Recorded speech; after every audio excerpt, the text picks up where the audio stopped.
Director Bharathi Raja தன்னுடைய சொத்துக்களை இறக்குறதுக்கு முன்னாடி என்ன பண்ணாரு? இந்த கேள்விக்கான பதில் தான் இந்த வீடியோல முழுசா இருக்க போகுது. இயக்குனர் இமயம் இந்த பெயரை தாண்டி அவருடைய ஆளுமை, அவருடைய படைப்பாற்றல், அவருடைய திறமை இது எல்லாமே அளப்பரியது. எப்பவுமே இயக்குனர் அவர்கள் தனக்கான அந்த அடையாளத்தையும், தனக்கான அங்கீகாரத்தையும் பெருசா தான் உருவாக்கி வச்சிருக்காரு. அத்தனை படங்கள் கொடுத்திருக்காரு. பல்லான படங்கள் வந்துட்டு ஃபுல் அண்ட் ஃபுல் வந்து ஹிட் ஆயிருக்கு. ஒரு சில சொற்பமான படங்கள் தோல்வி அடைஞ்சிருக்கு. ஆனாலும் ஃபீனிக்ஸ் பறவை மாதிரி முயற்சி செஞ்சுக்கிட்டே இருந்தாரு. சினிமால அவருடைய காலம் அப்படின்றது ஒரு மாற்றம் நிறைந்த காலமா இருந்தது.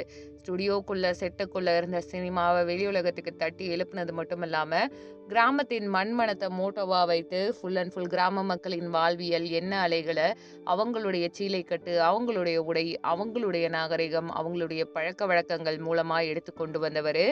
இப்ப பார்த்தீங்கன்னா, பாரதி ராஜா நம்ம மண்ணுக்கே இல்ல. சிட்டியில இருக்கக்கூடிய காதல் கதைகள், டிஃப்ரெண்டான ஜானர்ல நிறைய படங்களுமே அவர் பண்ணியிருக்காரு. இப்படிப்பட்ட ஒரு ஜாம்பவான் நம்ம கூட இல்லன்றத தாண்டி, அவருக்கு என்னதான் சோகம் அப்படின்ட்டு நெறைய பேருக்கு இந்த உடல்நலக்குறைவு வர்றதுக்காக நெறைய பேர் கேட்டிருப்பாங்க. அவருடைய மகனான மனோஜ் இறப்ப அவரால தாங்கிக்க முடியாது. மகன ரொம்ப பிடிக்கும். அவர் இல்லன்றத அவரால ஏத்துக்கவே முடியாது. மகனுக்காக 3, 4 படங்களே அவர் இயக்கியிருக்காரு. பட் எந்த படமுமே சரியா ஓடல. எல்லாரையும் இயக்கி ஜெயிச்சவரு மகன்னு வரும்போது தோத்துட்டாரேன்ற ஒரு எண்ணம். அவங்க பையன் மனோஜுக்கு பார்த்தீங்கன்னா, ஃபுல்லா டைரக்ஷன் பண்ணணும்னு ஆசை. பட் இவருக்கு அவர் நடிகர் ஆகணும்னு ஆசை.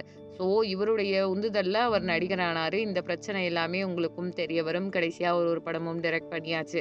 இப்ப என்ன விஷயம் அப்டின்ட்டு பார்த்தீங்கன்னா, தான் சாக போறேன் அப்படின்னு நெனச்சவரோ என்னமோ 1 மாதத்துக்கு முன்னாடி அவருடைய சொத்துக்கள் எல்லாத்தையுமே இறந்து போன மகன் மனோஜ் இருக்காங்க இல்லையா? அவங்களுடைய மனைவி, பேரப்பிள்ளைகளுக்கு ஒரு பங்கும் எழுதி குடுத்துட்டாரு.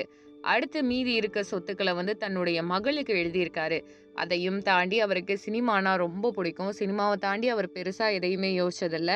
அந்த காரணத்தினாலயோ என்னமோ, ஃபுல் அண்ட் ஃபுல் பார்த்தீங்கன்னா, மீதி இருக்க பங்குகள சினிமாவுக்காக கஷ்டம்னு யாராவது வீட்டுக்கு வந்தா அவங்களுக்கு குடுக்கணும்னு சொல்லிட்டு, சினிமா சார்ந்த நபர்களுக்கு கஷ்டப்படுறவங்களுக்காக 3வது பங்க எழுதி வச்சிருக்காரு. இந்த மனிதனுடைய இழப்பு அப்படின்றது நமக்கு மட்டும் இல்லங்க. சினிமாவுக்கும் ஒரு பெரிய வெறுமை தான். அதையும் தாண்டி பாரதி ராஜா அவர்கள் இறந்துட்டாரு. இப்போ இளையராஜா கிட்ட மைக்க நீட்டி எல்லாரும் கேள்வி கேட்கும்போது, "என்ன பேச சொல்றீங்க? நான் என்ன பேசணும்? இது என்ன மாதிரியான இடம்? இங்க வந்து என்ன பேச சொல்றீங்க? இங்க வந்து இன்டர்வியூ எடுக்கிற மாதிரியான சூழ்நிலையா?" அப்படின்ட்டுன்னு நான் என்ன நினைக்கிறேன்னா, ஆளு போயிட்டாரே! இதுக்கு மேல அவருடைய நட்ப என்னால தொடர முடியாது. எங்களுடைய நட்பு அப்படின்றது அரை நூற்றாண்டா சிறப்பா இருந்த ஒரு அன்பான நட்பு. இனிமே என் நண்பன் மாதிரி ஒருத்தன பார்க்க முடியுமான்னு எனக்கு தெரியல. எப்பவுமே மனுஷனுக்கு மூச்சு, பேச்சு, செயல் எல்லாமே சினிமா மட்டும்தான். சினிமாவுக்காகவே உழைத்த நபர் இனிமே இல்லன்னு நினைக்கும்போது வேதனையா இருக்குன்னு பேசியிருப்பாங்க. இது பத்தி உங்களுடைய கருத்து என்னன்றத கமெண்ட் பண்ணுங்க. நம்ம சேனல லைக் பண்ணுங்க, ஷேர் பண்ணுங்க, சப்ஸ்கிரைப் பண்ணுங்க.